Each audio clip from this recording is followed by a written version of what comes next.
Section 31, Letters 151 to 155. Letter the 151st. The Vicomte de Valmont to the Marquise de Merteuil. I do not suppose, Marquise, that you deem me so inexperienced as to have failed to set its due value upon the tête-à-tête in which I found you this evening, nor upon the remarkable chance which brought Danceny to your house. It is not that your practised countenance did not know marvellously well how to assume an expression of calm and serenity, nor that you betrayed yourself by any of those phrases which the lips of confusion or repentance sometimes let fall. I admit also that your docile gaze served you to perfection, and if it had but known how to make itself believed as well as understood, far from feeling or retaining the least suspicion, I should not have suspected for a moment the extreme vexation caused you by that importunate third party. But if you would not lavish such great talents in vain, if you would obtain the success you promised yourself, and produce, in short, the illusion you sought, you must begin by forming your novice of a lover with greater care.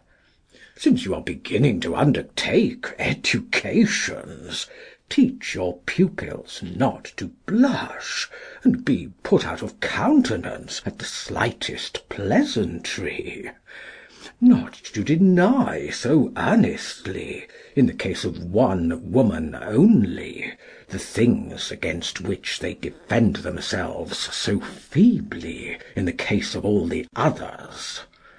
Teach them again how to listen to the praises of their mistress, without deeming themselves bound to do the honours for her. And if you permit them to gaze at you in company, let them at least know beforehand how to disguise that look of possession, so easy to recognise, which they confound so clumsily with that of love. You will then be able to exhibit them in your public appearances without their conduct putting their sage instructress to the blush, and I myself, only too happy to have a hand in your celebrity, promise to compose and publish the programmes of this new college. But until then, I am, I confess, astonished that it should be I whom you have chosen to treat like a schoolboy. Oh, on any other woman, how speedily I would be avenged! What a pleasure I should make of it! And how far it would surpass that of which she believed she had robbed me! Yes, it is indeed in your case alone that I can prefer reparation to revenge. And do not think that I am held back by the least doubt, the least uncertainty. I know all. You have been in Paris for the last 4 days, and every day you have seen Danceny, and you have seen him only. Even to-day your door was still closed, and your porter only failed to prevent my reaching you for want of an assurance equal to your own. None the less, I was not to doubt, you wrote to me, that I should be the first to be informed of your arrival, of that arrival of which you could not yet tell me the date, although you wrote to me on the eve of your departure. Will you deny these facts, or will you attempt to excuse them? Either course is alike impossible. And yet I still contain myself. There you behold the force of your dominion. But believe me, rest satisfied with having tried it. Abuse it no more. We both know one another, Marquise. That word ought to suffice. Tomorrow, you told me, you will be out all day. Well and good, if you are really going out. And you may imagine that I shall know. But at any rate you will return in the evening, and for our difficult reconciliation, the time betwixt then and the next morning will not be too long. Let me know then if it is to be at your house, or in the other place, that our numerous and reciprocal expiations are to be made. Above all, no more of Danceny. Your naughty head was full of his idea, and I cannot be jealous of that frenzy of your imagination. But reflect that from this moment what was but a fantasy would become a marked preference. I do not think that I was made for such humiliations, and I do not expect to receive them from you. I even hope that this sacrifice will not seem one to you. But even if it should cost you anything, it seems to me that I have set you a fine enough example, and that a woman of sensibility and beauty, who lived for me alone, who perhaps at this very moment is dying of love and regret, is worth at least as much as a young schoolboy, who lacks, if you will, neither good looks nor intelligence, but who as yet has neither constancy nor knowledge of the world. Adieu, Marquise. I say nothing of my sentiments towards you. All that I can do at this moment is not to search my heart. I wait for your reply. Reflect when you make it. Reflect carefully that the easier it is for you to make me forget the offence you have given me, the more indelibly would a refusal on your part, a simple postponement even, engrave it upon my heart. Paris, 3rd December, 17. Letter the 152nd. The Marquise de Merteuil to the Vicomte de Valmont. Pray have a care, Vicomte, and show more respect to my extreme timidity. How do you suppose that I can endure the overwhelming thought of incurring your wrath, and above all, how can I fail to succumb to the fear of your vengeance? The more so in that, as you know, if you were to blacken me, it would be impossible for me to retaliate. I might speak, indeed, but your existence would be none the less brilliant and calm. In fact, what would you have to fear? To be sure, you would be obliged to leave if the time were left you for it. But can one not live abroad as well as here? And all considered, provided that the court of France left you in peace at whatever one you had chosen for your abode, it would merely be a case of shifting the scene of your triumphs. Having attempted to restore your coolness by these moral considerations, let us return to business. Do you know, Vicomte, why I have never married again? It is not assuredly for lack of advantageous offers. It is solely in order that nobody should have the right to dictate my actions. It is not even that I was afraid of no longer being able to carry out my wishes, for I should always have ended by doing that, but that it would have been a burden to me that anyone should have had the right merely to complain of them. It is, in short, because I wished only to deceive for my pleasure, and not from necessity. And here you are, writing me the most marital letter that it is possible to receive. You speak to me of nothing but the injuries on my side, the favours on yours. But how, pray, can one be lacking to one to whom one owes no wit? I am unable to conceive it. Let us consider, what is all this ado about? You found Danceny with me, and it displeased you? Well and good, but what conclusion can you have drawn from it? Either it was the result of chance, as I told you, or of my will, as I did not tell you. In the first case your letter is unjust. In the second it is ridiculous. It was indeed worth the trouble of writing. But you are jealous, and jealousy does not reason. Very well, let me reason for you. Either you have a rival, or you have not. If you have one, you must please, in order to be preferred to him. If you have not, you must still please, in order to avoid having one. In both cases the same conduct is to be observed. Why, therefore, torment yourself?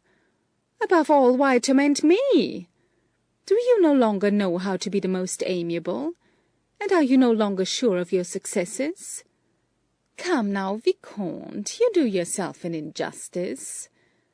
But it is not that, it is that, in your eyes, I am not worth your putting yourself to so much trouble.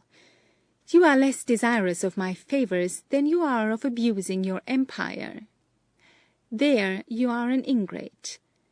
That is enough sentiment, methinks, and if I were to continue a very little longer, this letter might well turn to tenderness.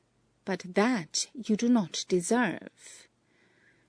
You deserve just as little that I should justify myself.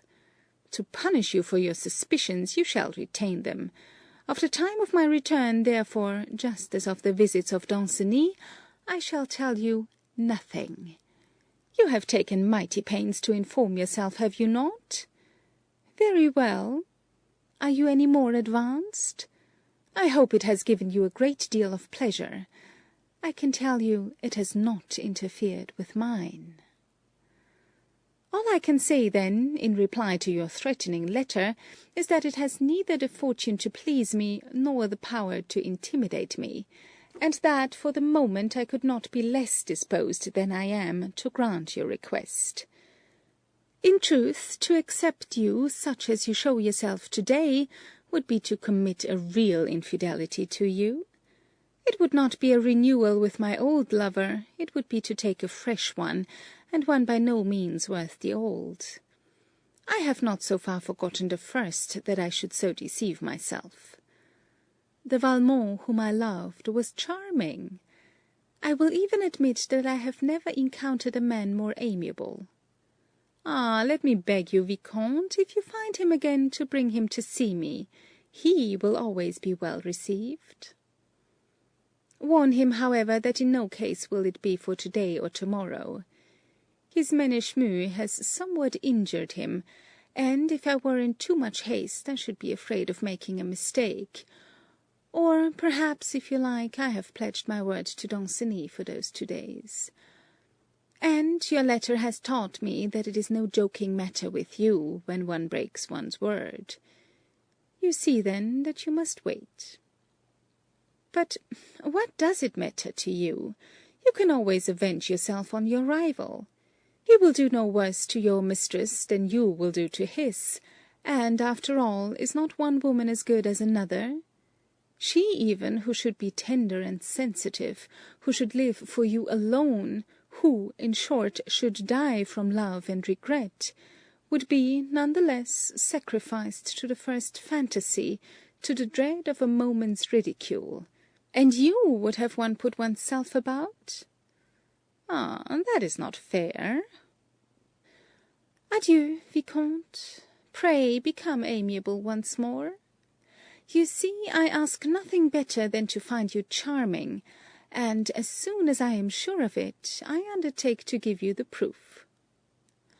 Truly, I am too kind. Paris, 4th of December, 17... Letter the 153rd. the Vicomte de Valmont to the Marquise de Merteuil. I answer your letter at once, and I will try to be clear, a thing which is not easy with you when once you have made up your mind not to understand. Long phrases were not required to establish the fact that when each of us possesses all that is necessary to ruin the other, we have a like interest in mutual consideration. There is no question, therefore, of that. But between the violent course of destroying one another, and that, doubtless the better, of remaining united as we have been, of becoming even more so by resuming our old liaison, between these two courses, I say, there are 1,000 others to adopt. It was not ridiculous, therefore, to tell you, nor is it to repeat, that from this day forward I will be either your lover or your enemy.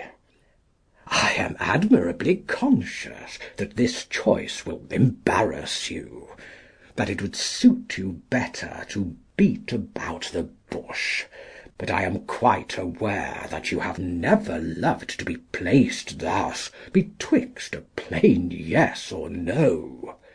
But you must also feel that I cannot let you out of this narrow circle without running the risk of being tricked, and you may have foreseen that I would not endure that.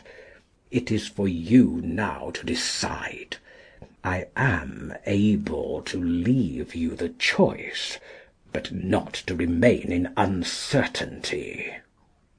I warn you only that you will not impose on me by your arguments, be they good or bad, that neither will you seduce me by any more of those cajoleries with which you seek to adorn your refusals, and that at last the time for frankness has arrived. I ask nothing better than to be able to set you the example, and I declare to you with pleasure that I prefer peace and union. But if both are to be broken, I believe the right and the means are mine. I will add then that the least obstacle presented by you will be taken by me as a veritable declaration of war. You will see that the answer I exact from you requires neither long nor fine phrases. 2 words will suffice.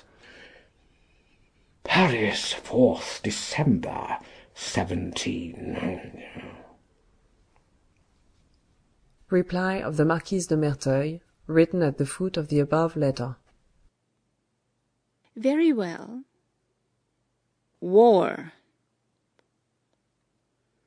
Letter the 154th. Madame de Volanges to Madame de Rosemonde. The bulletins will inform you better than I can do, my dear friend, of the grievous state of our patient. Utterly absorbed, as I am, in my care of her, I only snatch from it the time to write to you, when there are any incidents to relate, other than those of the malady. Here is one, for which I was certainly unprepared.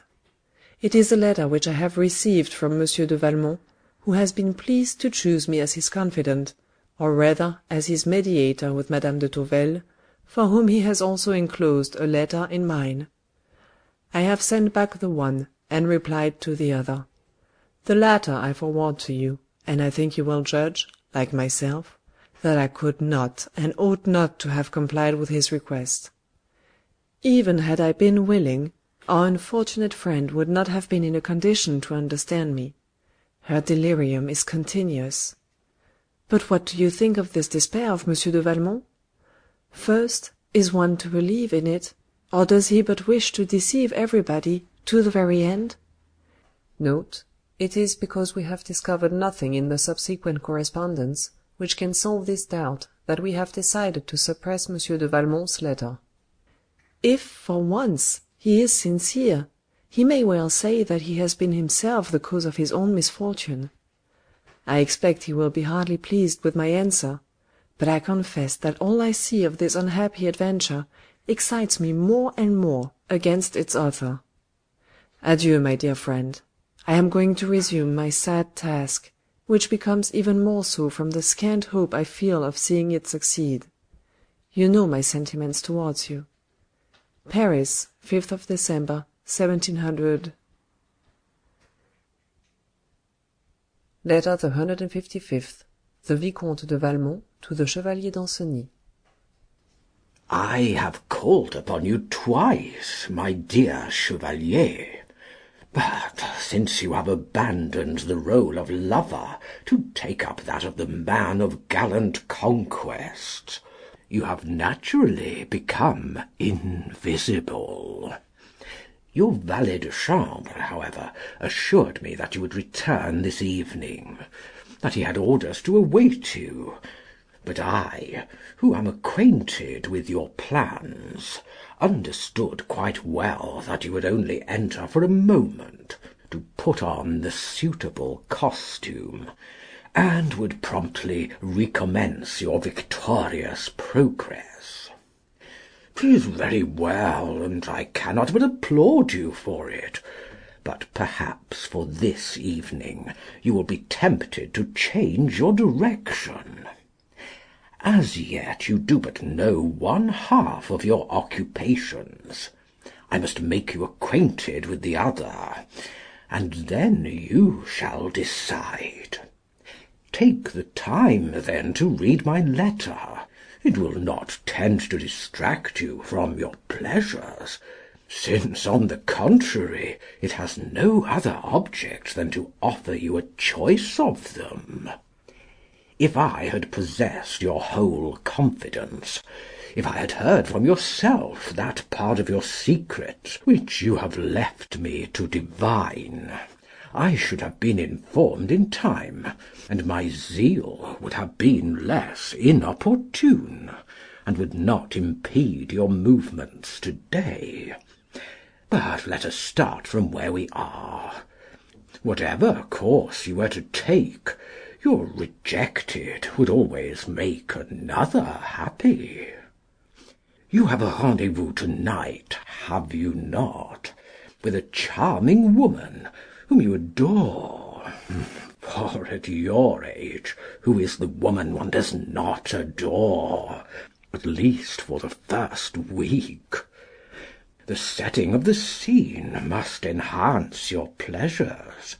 A delicious petite maison, which has been taken only for you, is to adorn voluptuousness with the charms of liberty and of mystery. All is arranged, you are expected, and you burn to betake yourselves there. We both know that, although you have said no word of it to me.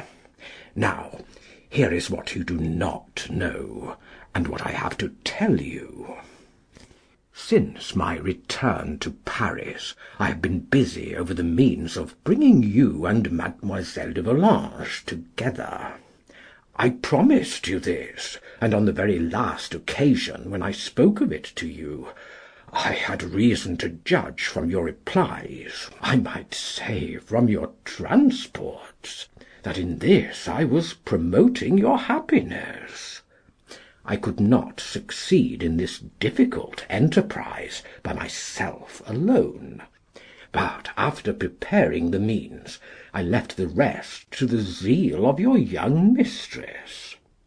Her love has discovered resources which my experience lacked. In short, it is your misfortune that she has succeeded. 2 days since, as she told me this evening, every obstacle was surmounted, and your happiness only depends on yourself. For 2 days also, she flattered herself that she would be able to give you this news herself.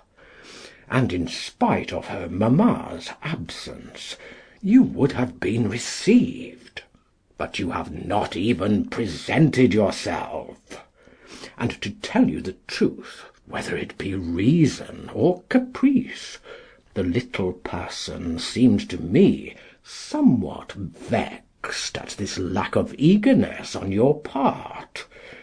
At last she found a means of summoning me to her, and made me promise to forward the enclosed letter to you as soon as possible.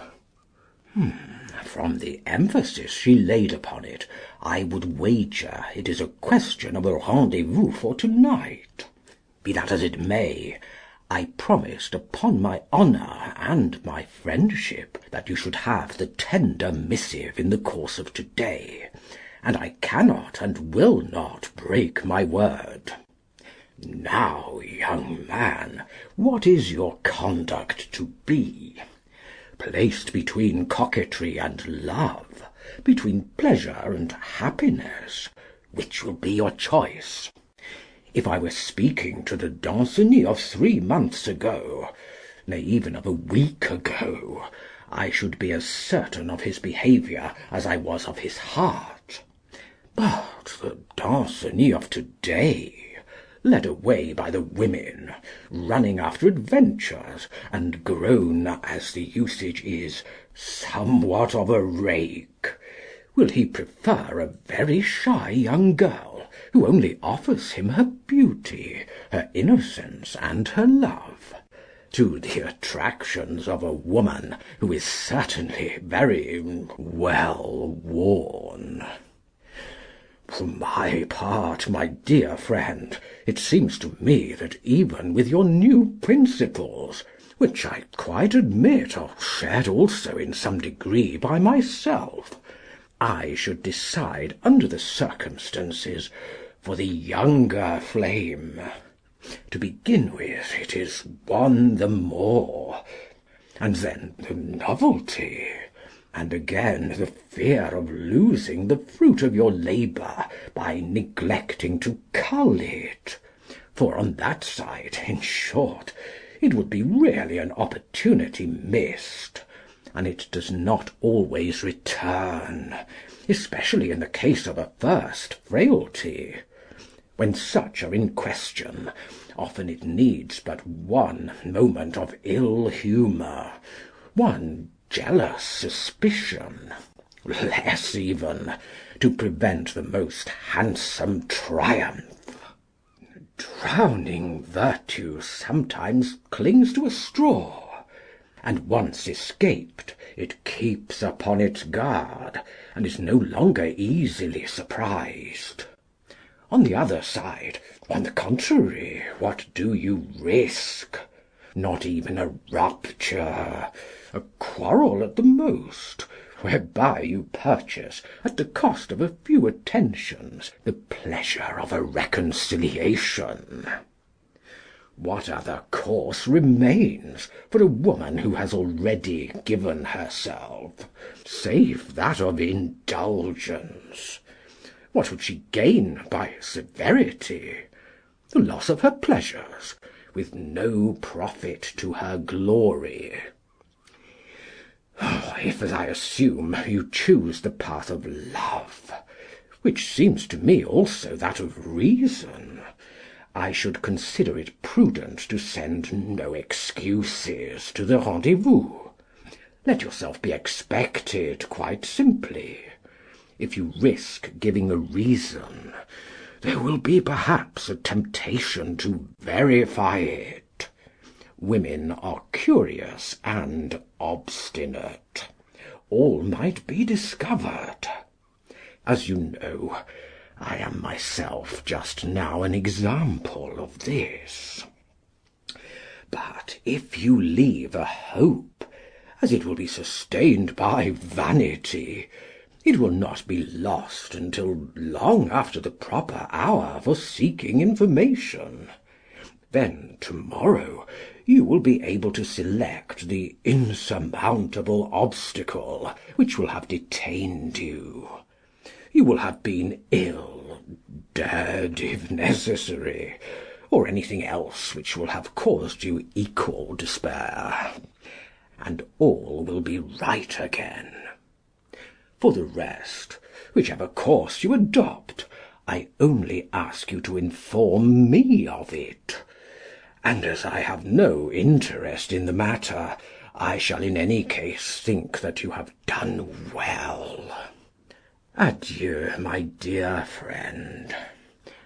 I add one thing more, that I regret Madame de Tourvel, that I am in despair at being separated from her, that I would pay with half my life for the privilege of consecrating the other half to her. Oh, believe me, love is one's only happiness. Paris, 5th December, 17. End of section 31.